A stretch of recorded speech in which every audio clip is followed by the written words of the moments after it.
প্রিয় ভিউয়ার্স, জুলাই যোদ্ধাদের এই মঞ্চে এই যে হামলাটা করলো, এটা কি ঠিক হলো?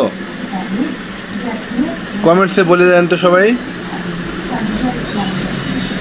এটা যদি আজ আওয়ামী লীগ ক্ষমতায় থাকতো, দীর্ঘ 16 বছর যেভাবে চলছে, কোনো কনফারেন্সে কিংবা কোনো অনুষ্ঠানে, কোনো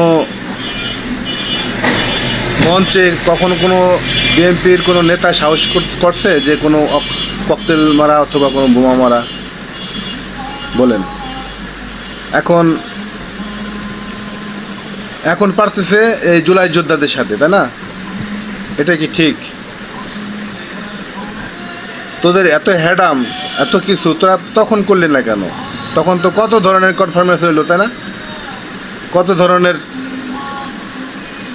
সেমিনার হইলো, কত কিছু হলো, তখন তো কিছু করতে পারলি না।